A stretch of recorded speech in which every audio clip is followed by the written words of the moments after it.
When a flight attendant dismisses a black family and kicks them out of first class, she thinks she's putting them in their place. But when the plane lands, she discovers the shocking truth: they own the airline.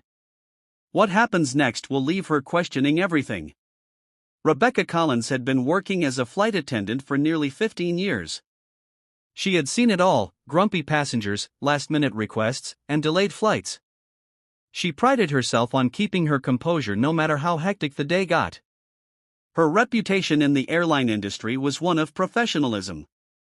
Skylux Airlines, where she worked, had built its name on providing an exclusive, high-end flying experience, the kind of service that made you feel like royalty even in the air. Rebecca was a key part of that experience. She knew exactly how to manage the expectations of the wealthy, elite passengers who booked their first-class tickets, treating them like they were the only ones aboard. To Rebecca, this wasn't just a job, it was a lifestyle. That evening, as passengers began to board Flight 512 to Paris, Rebecca stood at the front, scanning the crowd with her usual air of authority. Her eyes lingered on each passenger as they approached the gate. She was already thinking about who would need extra attention, who might complain about the food, and who could potentially make her job harder. As she glanced over the crowd, her eyes fell upon a family that caught her attention. James and Camille Johnson, along with their 2 young children, stood confidently in line. They weren't flashy, but there was something about them that made Rebecca take notice. James wore a simple navy blue suit, and Camille had on a modest yet elegant dress, with their children quiet and well-behaved beside them. From their appearance, they seemed like any other family who could afford first-class tickets. Yet, something about them unsettled Rebecca. As they approached the gate, Rebecca noticed that their boarding passes were first class, and yet she couldn't shake the feeling that they didn't belong in the premium section. It wasn't their attire, no, that was perfect. It wasn't even the polite way they addressed her. It was something else, something Rebecca couldn't quite put her finger on. Her instincts kicked in, and as the family reached the front, she asked them to step aside for a moment. "Is there a problem?" James asked, his voice calm, but there was an edge to it, like he was already sensing something was off. Rebecca didn't respond immediately. She scanned their tickets again. There was no mistake, but for some reason, she felt an unexplainable urge to challenge them. "I'm afraid I'll need to confirm your reservation," she said, even though the system clearly showed their tickets were valid. "There seems to be some confusion," she added, giving a polite but forced smile. James and Camille exchanged a quick glance but said nothing. They waited, patient but wary, as Rebecca stepped aside to speak with a supervisor. The seconds stretched into minutes, and the tension between them thickened. Passengers behind the family grew impatient, some whispering quietly about the delay. Finally, Rebecca returned, her smile colder than before. "You'll need to follow me," she said, but instead of leading them to the first-class section at the front of the plane, she directed them to the back, near the restrooms, far from the windows with the best views. It was a subtle, calculated move, one designed to send a clear message: Rebecca didn't believe this family was suited for the first-class experience she had worked so hard to curate. James remained silent, and Camille held her children's hands, not reacting to the change in seating, though the unease was evident in her eyes. She had seen this kind of treatment before, but tonight it wasn't about making a scene, it was about making it through this flight and getting to Paris. They settled into their seats. The flight began, and the plane climbed into the sky. Rebecca continued her rounds, greeting passengers, offering drinks, and attending to their every need. But something in the back of her mind gnawed at her. There was something about this family, something about their presence that didn't sit right with her. She couldn't quite understand it, but she knew she needed to keep an eye on them. As the flight progressed, Rebecca found herself glancing toward the Johnson family more often than she intended. They were seated quietly, James reading a book, Camille helping one of the children color in a travel activity book. The younger child had fallen asleep, leaning on her mother's arm. There was nothing unusual about them, no loud voices, no unreasonable demands. If anything, they seemed more composed than many of the other first-class passengers Rebecca had served in the past. Yet, she couldn't stop the nagging sense of irritation bubbling under the surface. Rebecca returned to the galley, where her co-worker, Melissa, was preparing drinks. Melissa was newer to the airline, still learning the ropes, but eager to please. "Everything okay out there?"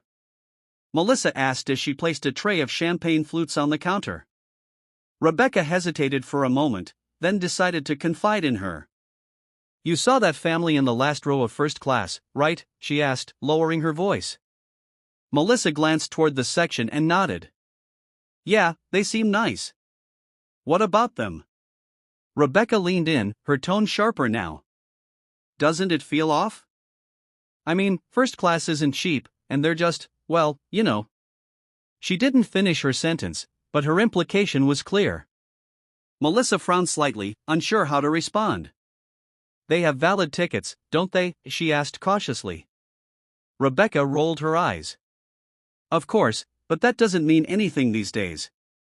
People game the system all the time. I've seen it before." Melissa didn't push further, but Rebecca's words hung in the air.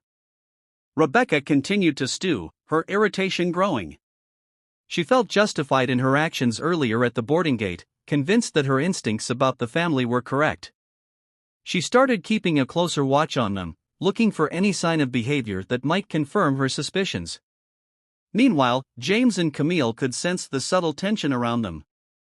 Camille, ever perceptive, noticed that their service was unusually slow. Other passengers had received their drinks and snacks promptly, but their row seemed to be overlooked. When they pressed the call button to request water for their daughter, it took an unusually long time for a flight attendant to respond. Camille said nothing, but James leaned closer to her, whispering, "They're watching us." Camille gave a small nod, her expression calm. "Let them," she whispered back. "We've dealt with worse." James sighed but didn't reply. Instead, he reached for his phone, checking his email briefly before setting it aside. He didn't want to make a scene, but he couldn't help but feel a growing frustration with the way they were being treated. This was supposed to be a relaxing, celebratory trip for their family, not an exercise in patience. Unbeknownst to Rebecca, one of the other passengers in first class was observing her behavior closely.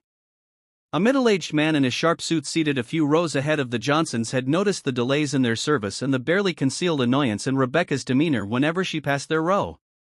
He raised an eyebrow but said nothing for now. As the flight continued, the tension in the air grew thicker. Rebecca tried to refocus on her tasks, but she couldn't shake the feeling that something about this family was challenging her authority in ways she couldn't articulate. For the first time in years, her usual sense of control felt shaky, and she didn't like it one bit. As the dinner service began, Rebecca deliberately delayed attending to the Johnsons' row. Other first-class passengers were enjoying their gourmet meals, sipping on fine wines and laughing softly over their conversations. Meanwhile, James and Camille waited patiently, their menus still untouched on the tray table. Camille glanced around discreetly, noticing how effortlessly the attendants catered to the other passengers. She leaned over to James and said quietly, "This isn't a coincidence." James sighed and leaned back in his seat, crossing his arms.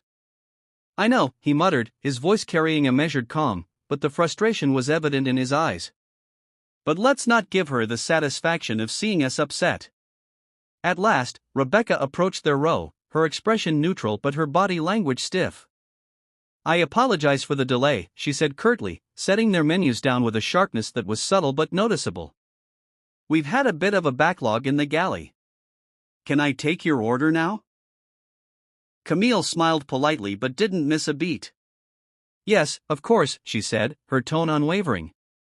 She and James placed their orders, speaking in the same calm, composed manner they had maintained since boarding.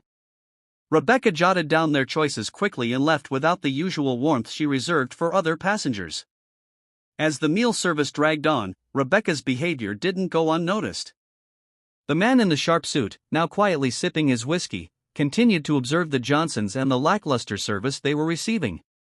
He seemed to weigh his thoughts carefully, deciding whether or not to intervene. Finally, when the meal was served, the Johnsons received their plates last. The delay was glaring, but Camille kept her head high, cutting into her dish with practiced ease. James offered a small smile to his wife, appreciating her grace in the face of such obvious disrespect. Their children remained quiet, as if sensing their parents' mood and mirroring their calmness. Midway through the meal, the man in the sharp suit couldn't stay silent any longer. He flagged down Melissa, who was passing by. "Excuse me," he said in a low but firm tone. "Can I ask why the family in the last row of first class was served so late? It's not hard to notice." Melissa froze for a moment, her eyes darting to Rebecca, who stood just a few feet away. Rebecca turned toward the man, her face tightening slightly. "I assure you, sir, everything is under control," she said quickly, trying to deflect the question. The man raised an eyebrow, unimpressed by her response. "Under control? It looks to me like there's a deliberate effort being made to ignore them. Do you think that's appropriate for passengers who paid for first-class service?" Rebecca's cheeks flushed slightly, but she forced a professional smile. "I'm sorry if it appeared that way, sir. That was not the intention." The man stared at her for a moment longer, his expression unreadable. Then, with a subtle shake of his head, he turned back to his meal, leaving Rebecca feeling more rattled than before. Melissa, looking uncomfortable, excused herself and retreated to the galley. As Rebecca tried to regain her composure, she stole another glance at the Johnson family. They weren't making a scene, they weren't complaining. Yet, somehow, their calm presence felt like a quiet rebuke, a challenge she wasn't prepared to face. For the first time that evening, Rebecca began to feel the faintest pang of unease. Something about this situation felt bigger than she had anticipated, though she couldn't quite put her finger on what it was. The rest of the dinner service passed uneventfully on the surface, but the tension continued to linger in the cabin. Rebecca tried to focus on her duties, moving quickly between the rows, but her thoughts kept drifting back to the man's pointed comment and the Johnson family's unwavering composure. Every interaction with them, no matter how routine, seemed to unsettle her more. They weren't confrontational, but their silence spoke volumes. Meanwhile, James exchanged a glance with Camille, silently acknowledging the growing unease in the cabin. Camille, ever the steadying presence, leaned in and whispered, "We've handled worse, remember? Let's just enjoy what we can." Her hand lightly brushed his arm, a small gesture of reassurance. James nodded, but his jaw remained tight. Rebecca, standing near the galley, overheard snippets of the passengers' murmurs. Though no one openly criticized her, the man's earlier comment had clearly sparked quiet conversations. Rebecca felt her control slipping, and with it came an uncharacteristic nervousness. She prided herself on maintaining professionalism and command in any situation. Why was this family getting under her skin? As the hours stretched on, the cabin lights dimmed for the night. Passengers began settling into their seats, some dozing off while others watched in-flight movies. The Johnson children had fallen asleep, their small heads resting on their parents' shoulders. James and Camille, however, remained alert, their quiet conversation punctuated by occasional glances toward the flight attendants in the galley. Rebecca couldn't keep her frustrations bottled up any longer. She turned to Melissa and muttered, "I don't understand why they're acting so entitled. It's not like they're royalty." Her voice was low, but the bitterness was unmistakable. Melissa, visibly uncomfortable, hesitated before replying. "I don't think they're acting entitled," she said carefully. "They're just normal passengers. Maybe we should just treat them like everyone else." Rebecca shot her a sharp look. "You don't understand. I've been in this business long enough to know when something doesn't feel right." She didn't elaborate, but the words hung in the air. Melissa opened her mouth to respond but thought better of it, retreating back to the cabin instead. Unbeknownst to Rebecca, James had quietly risen from his seat and made his way to the front of the plane, speaking briefly with the captain's assistant. His calm demeanor hadn't wavered, but there was a quiet intensity in his request. The assistant nodded and escorted James to the cockpit, where he had a brief and private conversation with the captain. When James returned to his seat, Camille raised an eyebrow but didn't ask. She trusted her husband's judgment and knew that whatever he had planned would be handled with the same quiet dignity they had shown all evening. Rebecca, still oblivious to the conversation in the cockpit, continued her rounds. The other passengers in first class appeared relaxed, but there was a growing sense of awareness among them. Some were beginning to notice the subtle dynamics at play, the way Rebecca seemed to bristle whenever she approached the Johnsons. Whispers grew louder, though no one confronted her directly. As the plane sailed through the night sky, the cracks in Rebecca's carefully maintained facade began to show. She couldn't shake the feeling that she had underestimated this family, but she couldn't figure out why. The question gnawed at her, pulling her focus away from her duties. And while she busied herself trying to maintain control of the situation, the Johnsons remained calm, quietly observing the events unfolding around them. Something about their stillness was unnerving, and Rebecca had no idea just how much her actions were about to cost her. As the plane soared through the darkened skies, Rebecca's unease continued to grow. Every glance at the Johnson family seemed to unsettle her further. They weren't loud, they didn't demand anything, and yet their quiet presence felt like a challenge she couldn't ignore.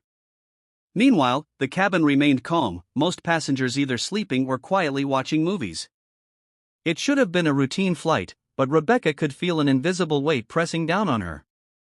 In the first-class cabin, James adjusted his seat slightly, leaning closer to Camille. "Everything set," he whispered. Camille looked at him, her expression unreadable, before giving him a small nod. She glanced at their children, still fast asleep, then back at her husband. "Are you sure this is necessary?" she asked softly. James gave a faint smile, the kind that carried both reassurance and resolve. "It's not about us anymore," he said. "It's about everyone who might go through this." Camille held his gaze for a moment before leaning back into her seat, her hand resting protectively on her daughter.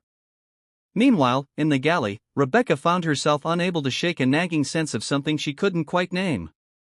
She had always trusted her instincts, and tonight was no different, but instead of clarity, her thoughts were clouded by frustration and confusion. Why did this family, who had done nothing outwardly wrong, bother her so much?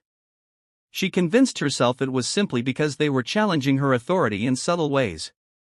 The man's calmness, the woman's quiet grace, it all felt like an affront, though she couldn't explain why. As Rebecca filled out a routine report near the galley, the same passenger in the sharp suit, the one who had confronted her earlier, approached her. He held his glass of whiskey loosely in his hand, his expression sharp but calm. "Excuse me, miss," he said, his voice low enough not to disturb the sleeping passengers. Rebecca looked up, already bracing herself for another comment. "Yes, sir. Is there something I can assist you with?" The man tilted his head slightly, studying her. "You've worked for Skylux a long time, haven't you?" "Yes, I have," Rebecca replied, keeping her tone professional but curt. 15 years. Why do you ask?" The man smiled faintly, though it didn't reach his eyes. "Impressive," he said. "Then you must know how important customer experience is to this airline. I assume the Johnson family in the back row paid the same premium price as the rest of us. Wouldn't you agree they deserved the same service?" Rebecca's mouth tightened. She hated the way his words cut straight to the point. "Of course, sir," she said, forcing a polite tone. "All passengers are treated with equal care." "Are they?" he asked, raising an eyebrow. "Because it doesn't look that way from where I'm sitting." Rebecca's hand clenched slightly around the edge of her clipboard. "If there's a concern, I assure you it will be addressed." The man took a sip of his drink, his gaze never leaving hers. "Good," he said evenly. "Because you never know who might be watching." With that, he turned and walked back to his seat, leaving Rebecca standing in the galley with a growing sense of dread. She felt as though she had just been warned, though she couldn't say why. Her thoughts raced, trying to piece together what he might have meant. Did he know the family? Were they someone important? Rebecca shook her head, trying to push the doubts aside. She had handled difficult passengers before, and she would handle this situation as well. But deep down, she couldn't ignore the uneasy feeling that had settled in her chest.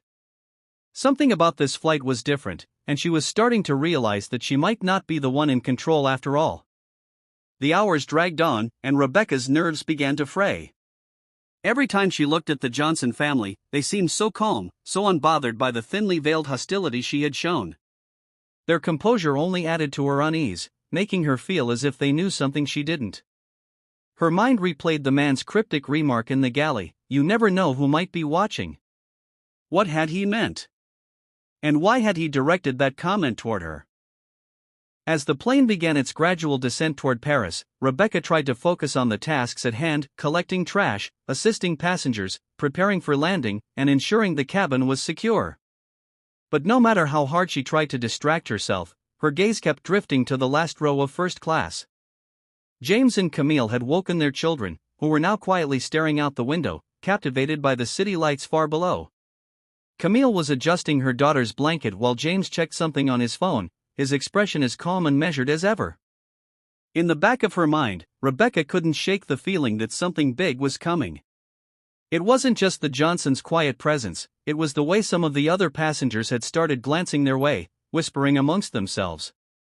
The tension in the air had shifted, and Rebecca felt as though she was standing on the edge of something she couldn't control. As the plane touched down on the tarmac, the passengers in first class began gathering their belongings, readying themselves to disembark. Rebecca noticed James slip his phone into his pocket before exchanging a quick glance with Camille. The look between them was subtle but deliberate, as if they had silently agreed on their next steps. Rebecca busied herself ensuring that the other passengers were ready to leave, but her ears remained attuned to any sign of movement from the Johnson family. Finally, the moment came. As the cabin doors opened, Rebecca moved toward the exit to bid farewell to the first-class passengers, her professional smile firmly in place. The passengers began filing out, thanking her and the rest of the crew for their service. The man in the sharp suit passed by her, giving her a long, pointed look but saying nothing. When it was the Johnson family's turn, Rebecca stiffened slightly. James paused, looking her directly in the eye. "Thank you for the flight," he said in a tone so polite and measured that it made Rebecca's stomach tighten. Camille offered a similar courteous nod, her gaze steady and unreadable. Rebecca forced a smile and nodded back. "You're welcome," she said quickly, eager for them to move on. As they exited, James turned briefly to look back at the cabin, his expression thoughtful. Rebecca couldn't tell if it was a gesture of farewell or something else entirely. It left her feeling strangely exposed, as though the thin layer of control she had tried to maintain throughout the flight had been quietly stripped away. Moments after the last first-class passenger left, one of the flight attendants approached Rebecca with a puzzled expression. "The captain wants to see you in the cockpit," she said, her voice hushed. Rebecca's heart skipped a beat. "Now?" "What for?" she asked, trying to sound composed. "I don't know," the attendant replied, shrugging. "But he said it was urgent." Rebecca felt a jolt of panic but quickly smoothed her expression. She adjusted her uniform, took a deep breath, and headed toward the cockpit. She told herself it was probably a routine matter, something minor that could be resolved quickly. But as she walked through the empty first-class cabin, she couldn't shake the feeling that this was about the Johnson family and that whatever was waiting for her in the cockpit would change everything. Rebecca stepped into the cockpit, the usual hum of the plane's systems filling the small, confined space. The captain, a composed and seasoned man named Captain Harris, was seated with the co-pilot beside him, both reviewing final landing procedures. As Rebecca entered, Captain Harris looked up, his expression unreadable. "You wanted to see me, Captain?" Rebecca asked, keeping her voice steady. She clasped her hands in front of her, attempting to maintain her usual professionalism. Captain Harris nodded toward the empty jump seat.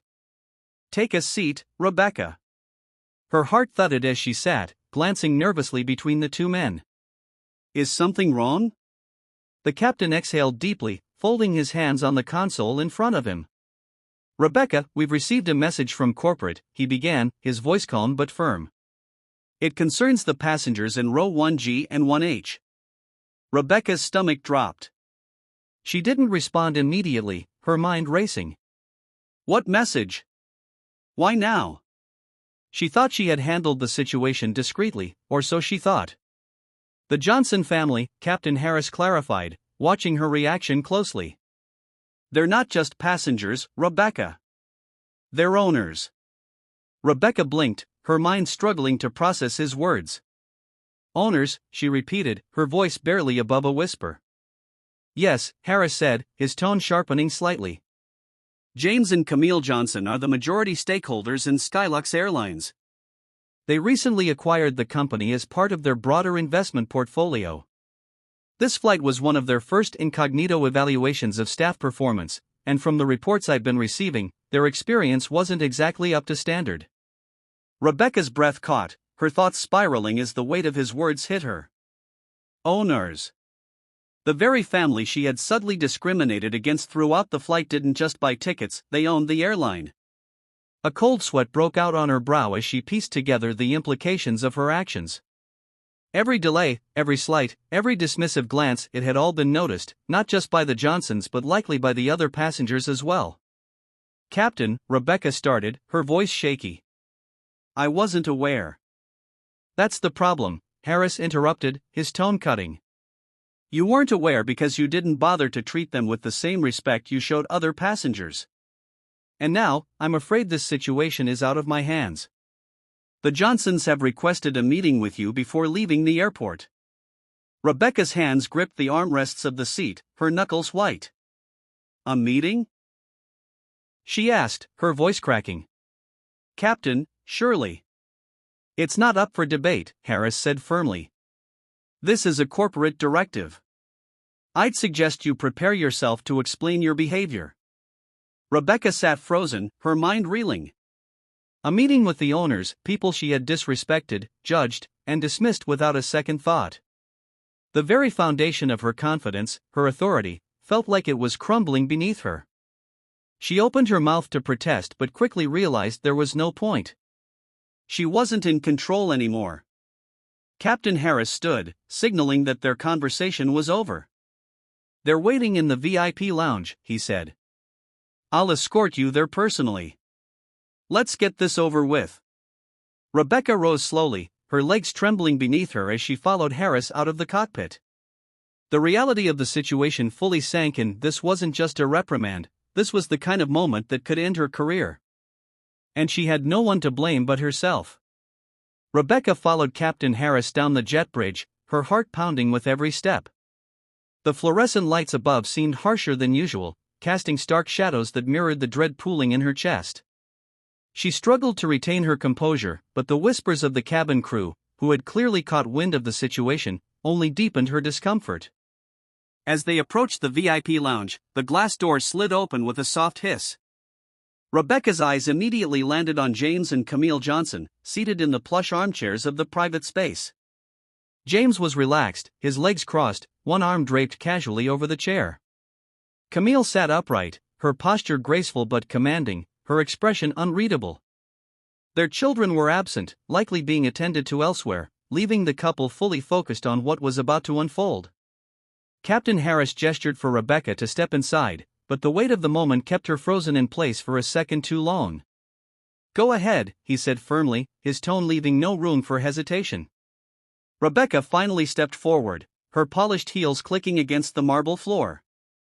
Her usual air of confidence had vanished, replaced by the overwhelming realization that she was about to answer to the very people she had judged and mistreated. She stood before them, suddenly hyper-aware of how small and powerless she felt. James glanced up, his expression calm but piercing. He nodded toward the chair across from him. "Have a seat," he said simply. Rebecca lowered herself into the chair, clasping her hands tightly in her lap to stop them from trembling. Camille leaned forward slightly, her gaze steady but unyielding. "Rebecca, is it?" Camille asked, her tone cool but polite. "Yes, ma'am," Rebecca replied, her voice barely above a whisper. She felt a flush of humiliation creeping up her neck but forced herself to meet Camille's gaze. James exchanged a brief glance with his wife before turning his attention back to Rebecca. "I'd like to start by asking you a simple question," he said, his voice measured. "Why do you think we're here?" Rebecca hesitated, swallowing hard. She wanted to deflect, to shift the conversation away from her actions, but she knew there was no escape. She started, her voice faltering. "I understand there were issues during the flight." James raised an eyebrow, waiting for her to continue.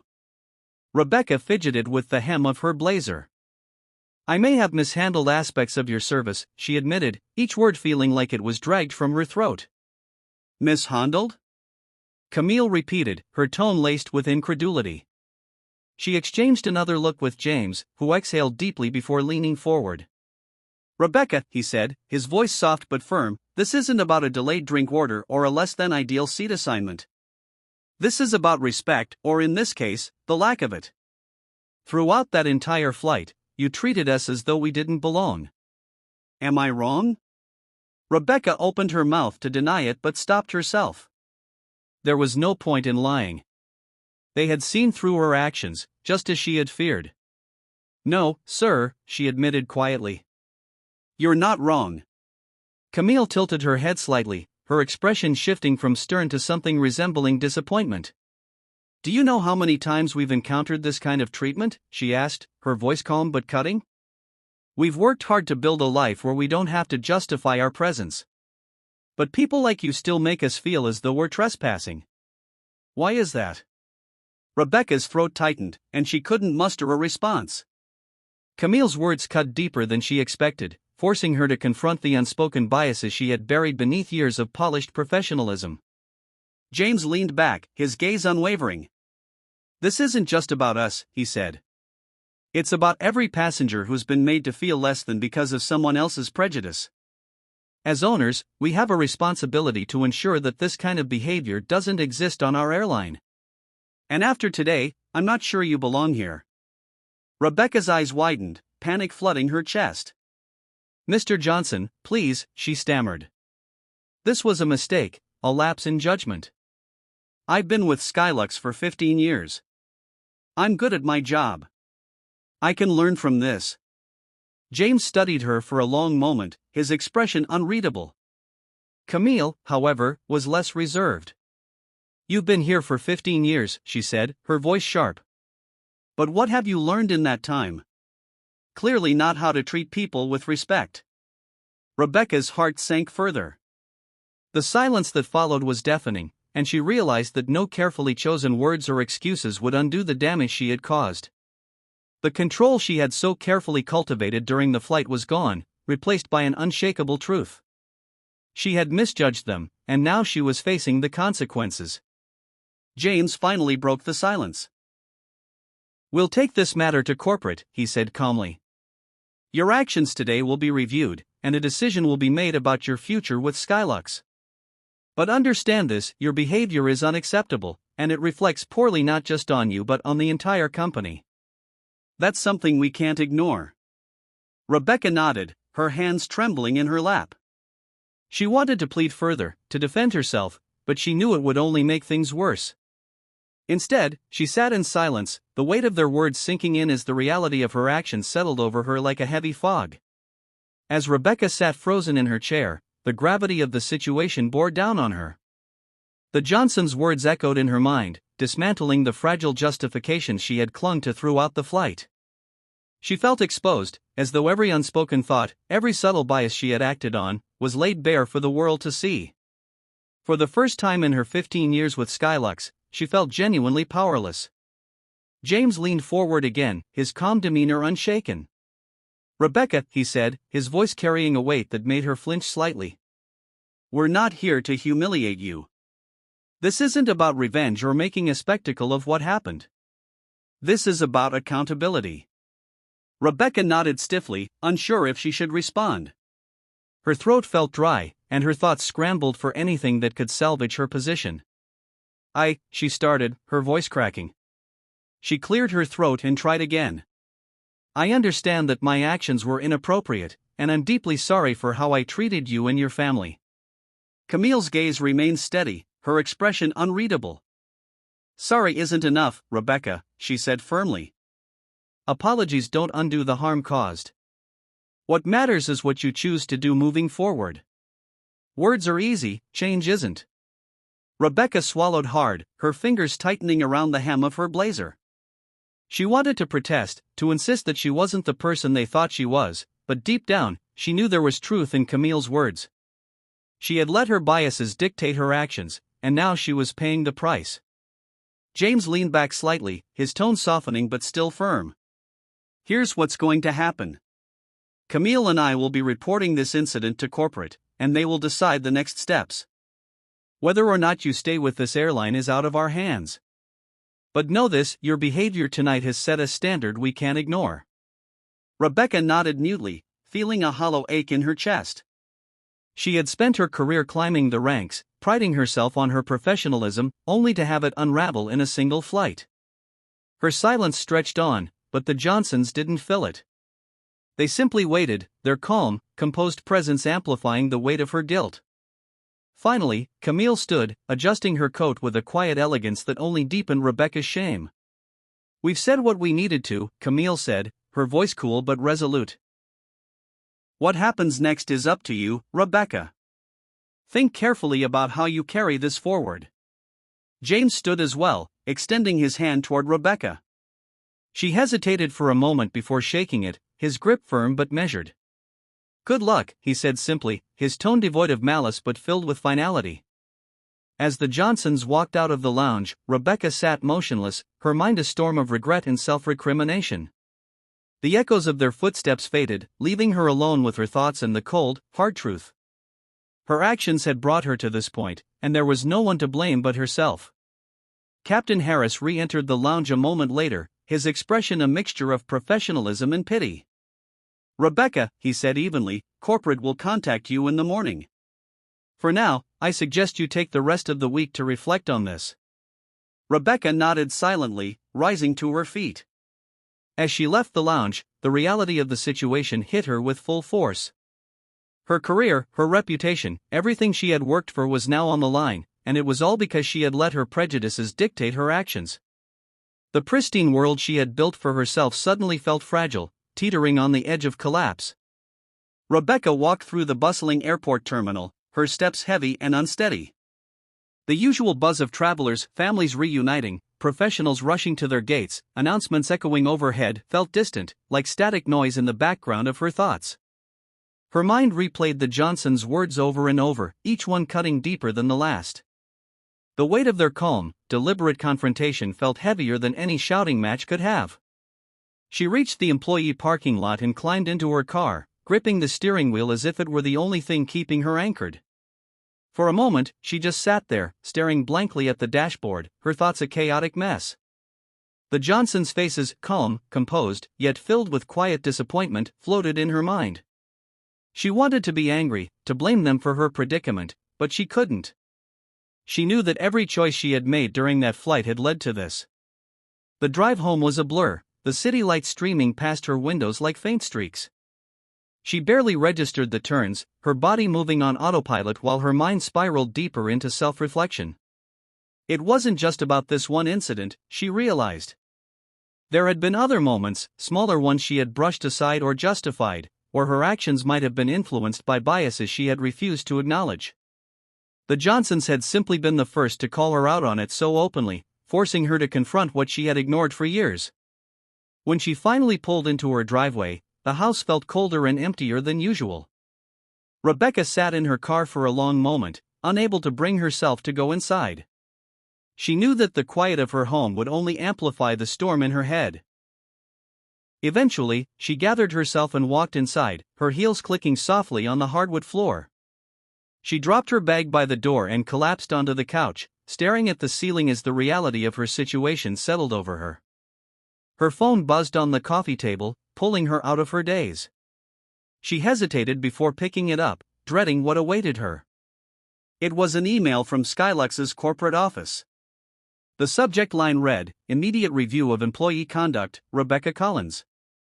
Rebecca's stomach tightened as she opened the email. The message was brief but clear. It confirmed that the Johnsons had filed an official report and outlined the steps that would follow: a meeting with HR, a formal review of her behavior on the flight, and a temporary suspension pending the outcome. There was no mention of termination, but the possibility loomed heavily between the lines. She set the phone down with trembling hands, her mind racing. Her career, 15 years of dedication, of carefully building her reputation, was on the verge of collapse. And yet, deep down, a small voice whispered that this wasn't just about the job. It was about something far bigger, something she hadn't allowed herself to confront until now. Rebecca leaned forward, burying her face in her hands. She had spent years believing she was above reproach, that her professionalism shielded her from the consequences of her biases. But the Johnsons had torn through that illusion with quiet precision, forcing her to see herself in a way she never had before. And now, for the first time, she didn't know how to move forward. The next morning, Rebecca woke up early, her sleep restless and filled with fragmented dreams of the flight. The email from corporate had been the first thing on her mind as she opened her eyes, a heavy reminder of the day ahead. As she sat with her coffee, staring at the email again on her phone, a part of her hoped it was all some misunderstanding that would blow over. But she knew better. She spent the morning replaying every interaction with the Johnsons, trying to identify the exact moment when everything had gone wrong. The truth, however, was harder to face. It wasn't just one moment, it was a series of choices, subtle and calculated, born from prejudices she had refused to acknowledge. She had never seen herself as someone who discriminated, but her actions spoke louder than her intentions ever could. As the hours passed, the fear of losing her job began to mix with something deeper, shame. Rebecca wasn't just afraid of the consequences, she was beginning to realize how deeply her behavior had betrayed the values she thought she upheld. She remembered Camille's sharp words from the lounge, "What have you learned in 15 years?" The question haunted her, a reminder that her professionalism had been a hollow facade. When the time came for her meeting with HR, Rebecca dressed carefully, choosing an outfit that projected competence and seriousness. As she drove to the Skylux headquarters, the city seemed unusually cold and gray, mirroring the dread settling in her chest. The journey felt endless, and by the time she arrived, she was almost numb. The receptionist at corporate directed her to a small conference room where a representative from HR and a senior manager from the airline were waiting. Rebecca's heart raced as she entered the room, but she forced herself to maintain a neutral expression. The manager, a no-nonsense woman named Evelyn Moore, gestured for Rebecca to sit. "We're here to address the incident on Flight 512, Evelyn began, her tone professional but firm. "The Johnsons, as majority stakeholders, have filed a formal complaint regarding your conduct. They detailed specific concerns about how you handled their service." Rebecca nodded, her throat dry. She wanted to speak, to defend herself, but Evelyn held up a hand to stop her. "We'll give you an opportunity to respond," Evelyn continued, "but first I want to be clear, this is not a minor issue. The Johnsons' complaint isn't just about poor service, it's about behavior that reflects systemic bias. That's something we take very seriously at Skylux." The HR representative, a younger man who seemed more uncomfortable than angry, nodded in agreement. "This isn't just about the Johnsons as individuals," he added. "They've highlighted concerns about how this could impact the company's reputation and culture." Rebecca swallowed hard, feeling the weight of their words. This wasn't just about her anymore. Her actions had cast a shadow over the entire airline, a brand built on the promise of luxury and inclusivity. When Evelyn gestured for Rebecca to speak, she took a deep breath, trying to steady her voice. "I understand the seriousness of the situation," she began carefully, "and I take full responsibility for my actions on that flight. I didn't treat Mr. and Mrs. Johnson with the respect they deserved. I allowed my own assumptions to affect my behavior." Her admission hung in the air, and for a moment, the room was silent. Rebecca felt a flicker of hope that her honesty might count for something, but Evelyn's expression didn't soften. "What assumptions are you referring to?" Evelyn asked pointedly, leaning forward slightly. Rebecca hesitated. She knew the answer, but saying it out loud felt like stepping into a void. "I assumed they didn't belong in first class," she admitted quietly, her voice almost breaking. "I let that assumption influence how I treated them." Evelyn's gaze didn't waver. "Do you understand why that's unacceptable? Not just on a personal level, but as a representative of this company?" "Yes," Rebecca said quickly. "I do, and I'm truly sorry. I know an apology doesn't erase what I did, but I'm committed to learning from this and making changes." The HR representative scribbled notes on a clipboard while Evelyn exchanged a glance with him. Rebecca's heart sank further. She could tell that her words, while sincere, might not be enough to undo the damage. Evelyn leaned back, her expression still stern. "Rebecca, your years of service with Skylux have been exemplary until now. But this incident is not something we can overlook. The Johnsons have every right to expect fair treatment, and their experience reflects poorly on the airline. This isn't just about you, it's about the culture we want to foster." Rebecca nodded, feeling the sting of tears she refused to shed. She had prided herself on her professionalism for so long, but now it felt like nothing more than a shield she had used to hide from her own flaws. We will review this matter thoroughly before making a final decision, Evelyn continued. For now, you are suspended with pay pending the outcome. You'll be notified of our decision within the week. Rebecca thanked them quietly, her voice barely audible. As she left the conference room, the weight of the suspension pressed down on her. Her career hung in the balance, but more than that, she was beginning to realize that her life as she had known it would never be the same. The days following Rebecca's suspension felt like an eternity. Her usual routine, waking early, donning her crisp uniform, and stepping onto the plane with a sense of purpose, was gone, leaving a hollow void in its place. Each day stretched endlessly as she waited for an update from Skylux Corporate. She replayed the flight over and over in her mind, trying to figure out if there was a single moment she could have changed to prevent the spiral of events. But no matter how much she analyzed it, the answer was always the same. It wasn't a single moment, it was every choice she had made, every bias she had allowed to guide her actions. Her phone became both her lifeline and her tormentor. Every time it buzzed, her heart jumped, only to sink when the notification wasn't from Skylux. The silence from the airline was unbearable, a constant reminder of the uncertainty looming over her future. She avoided calls from friends and family, unwilling to explain why she wasn't working. The shame of admitting her suspension kept her isolated, trapped with her thoughts. On the third day, an unexpected email broke the monotony. It wasn't from corporate or HR, but from a coworker, Melissa. The subject line read, "Are you okay?" Rebecca hesitated before opening it, unsure if she wanted to hear from anyone connected to the flight. The email was brief but sincere. "Hi Rebecca, I just wanted to check in. I know things got tense on the flight, and I heard about your suspension. I hope you're holding up okay. Let me know if you want to talk." Rebecca stared at the screen, her emotions conflicted. Melissa had been the closest witness to what had happened, and though she hadn't said much during the flight, Rebecca could tell she had disapproved. Still, the email felt genuine, and for the first time in days, Rebecca felt a small spark of connection. She typed out a quick reply. "Thanks for checking in. It's been a rough week. Maybe we can talk soon." She hit send and set the phone down, realizing how lonely she had felt. The walls of her apartment seemed to close in tighter, the weight of her suspension pressing heavier with each passing moment. That evening, Rebecca decided to leave her apartment for the first time since her suspension. She needed air, space, something to distract her from the oppressive silence. She wandered aimlessly through the city, eventually finding herself in a quiet coffee shop tucked away from the main streets.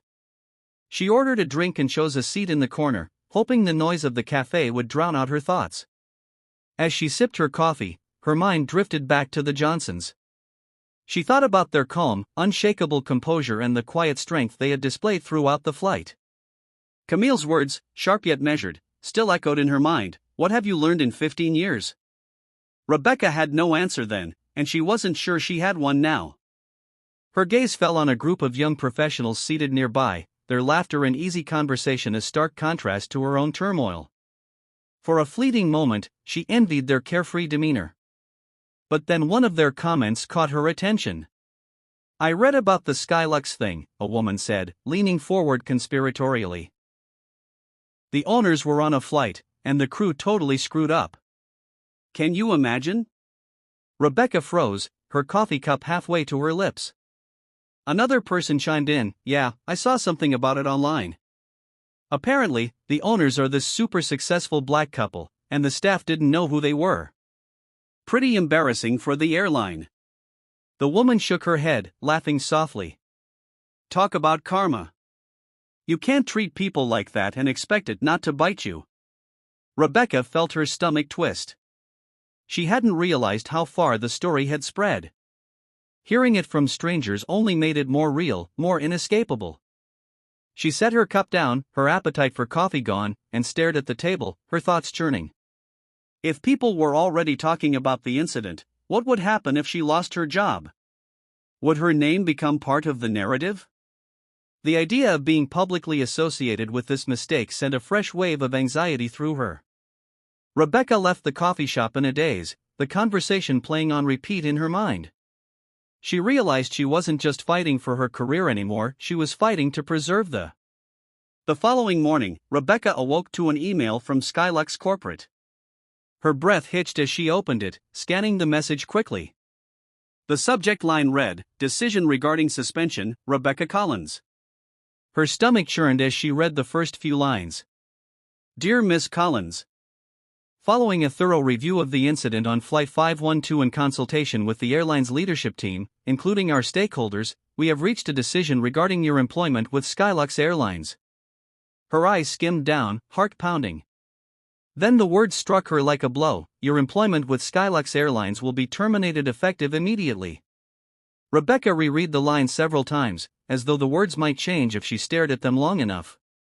But they didn't.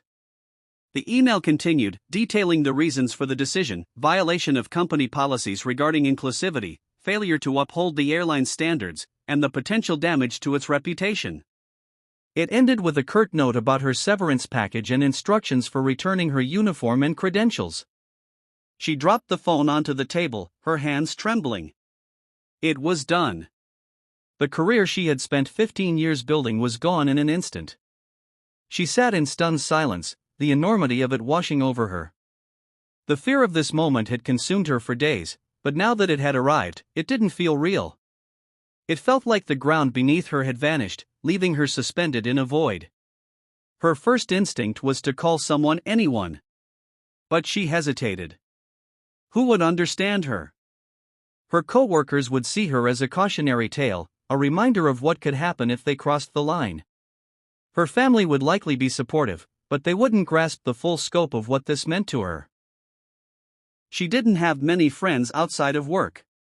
Her life had revolved around Skylux for so long that it was hard to imagine anything else. Tears burned at the corners of her eyes, but she refused to let them fall. This was her doing. She knew that. But the weight of accountability felt unbearable. What now? How could she move forward when her entire identity was tied to the career she had just lost? Rebecca stood abruptly, pacing her small apartment. The silence seemed to close in on her. The emptiness of her home reflected the hollowness she felt inside.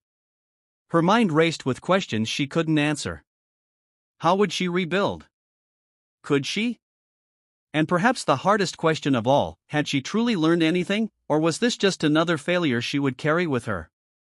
The weight of the termination letter stayed with Rebecca like a shadow for days. She avoided looking at her email, ignored her phone, and stayed locked inside her apartment.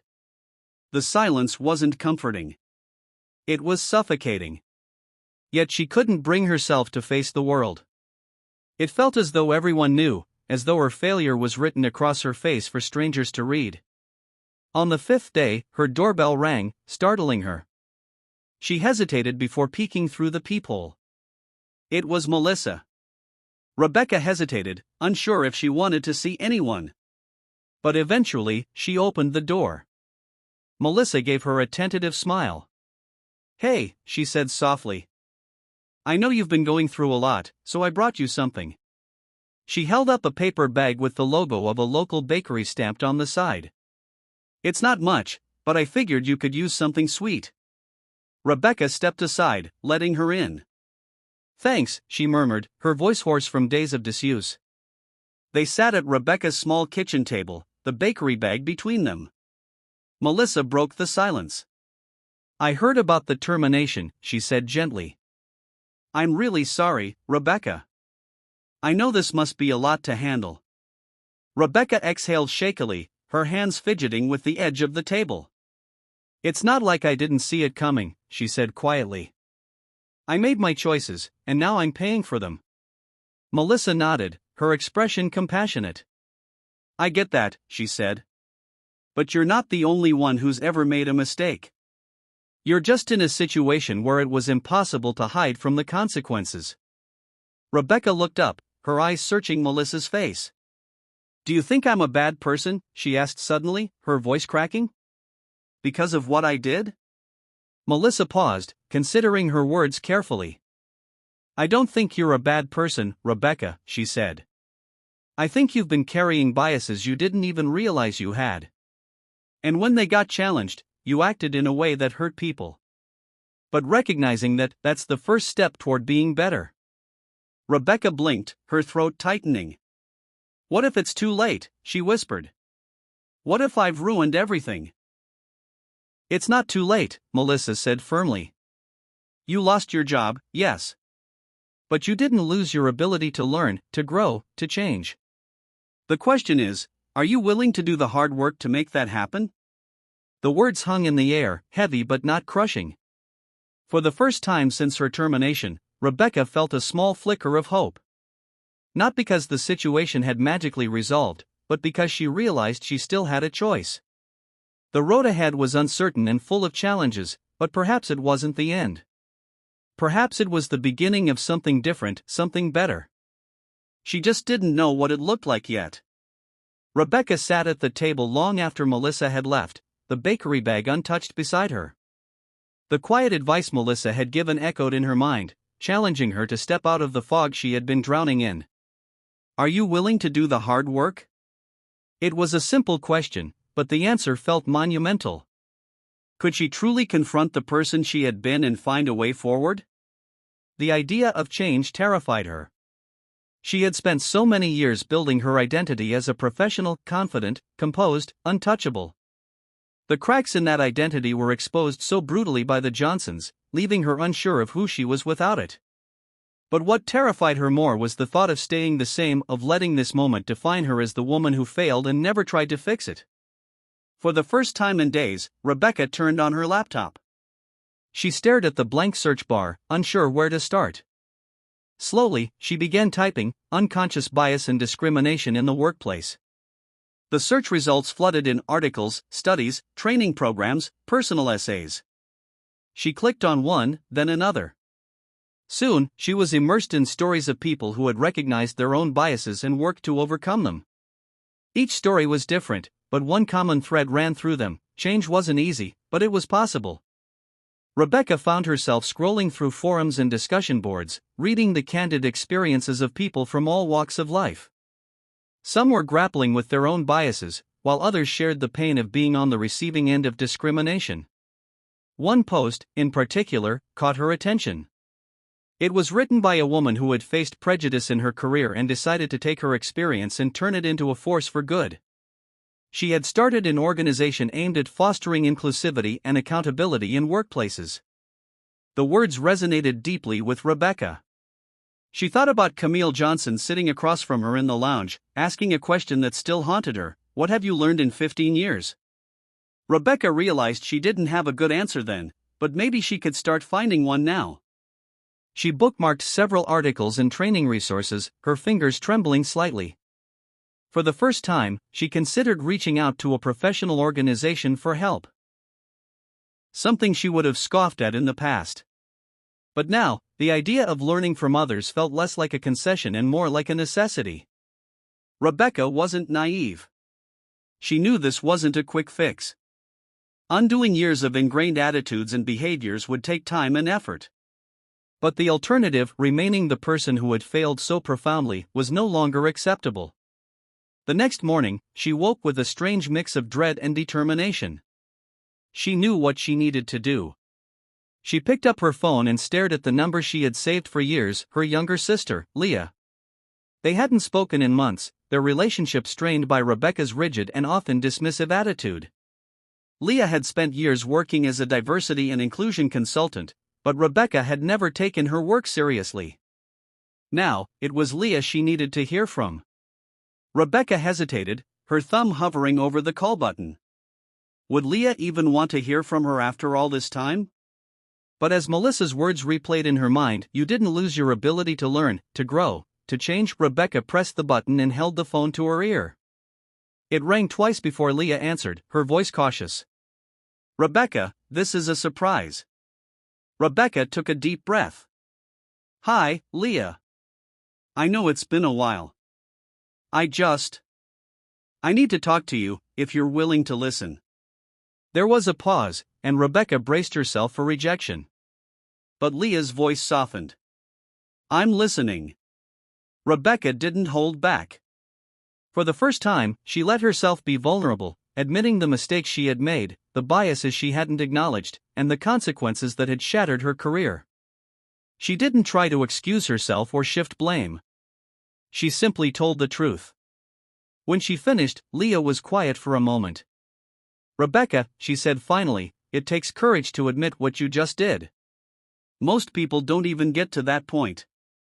But you need to understand that this isn't about fixing one moment.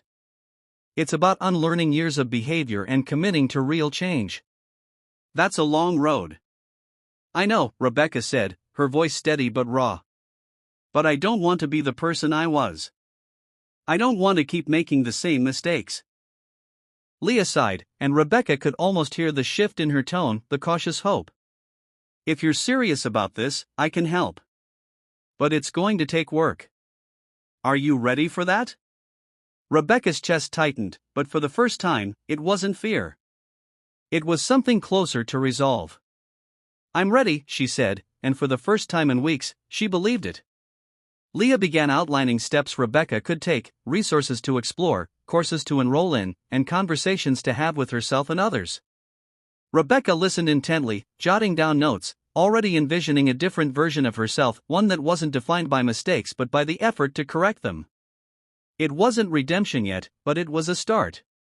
Months passed, and Rebecca's life looked completely different. The woman who had once stood so firmly in her self-assured authority was now navigating a world of self-discovery, accountability, and growth. It wasn't easy, far from it. Every step along the way forced her to confront parts of herself she had spent years ignoring.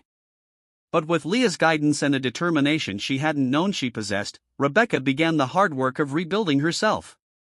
She started small, taking an online course on unconscious bias and how it manifests in professional environments. At first, the lessons stung, holding a mirror to the attitudes and assumptions she had carried for years.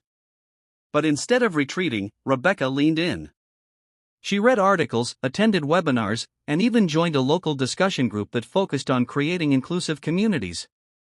For the first time, she was listening to voices she had once dismissed, and their stories shifted her perspective in ways she hadn't anticipated. One day, as she was flipping through her notes from a seminar, Rebecca came across the contact information for a nonprofit organization that focused on workplace equity. She hesitated before dialing the number, unsure of what she could offer. But when the director picked up, Rebecca explained her situation honestly, her years in the airline industry, the mistakes she had made, and her desire to contribute to meaningful change. To her surprise, the director was open and encouraging. "People who are willing to own their mistakes and learn from them are exactly the kind of allies we need," they said. "Why don't you come by next week? Let's talk." That meeting marked the beginning of Rebecca's second chapter. She started volunteering with the nonprofit, using her experience in the airline industry to help develop training programs for businesses. Her role was small at first, but as she grew more confident, she took on larger responsibilities, speaking at workshops, mentoring younger professionals, and even helping to draft policies aimed at promoting equity in the workplace. The transformation wasn't just professional. Rebecca reached out to people she had distanced herself from over the years, including Melissa. They met for coffee one afternoon, and Rebecca apologized sincerely for the way she had handled their dynamic on the flight. Melissa, ever kind, smiled and said, "I knew there was more to you than what I saw that day. I'm glad you're proving me right." Even the Johnsons stayed in her thoughts. Their calm strength served as a silent guide for how she approached her new life. One day, Rebecca wrote them a letter. She wasn't sure if they would ever read it, but she felt compelled to put her gratitude and apology into words.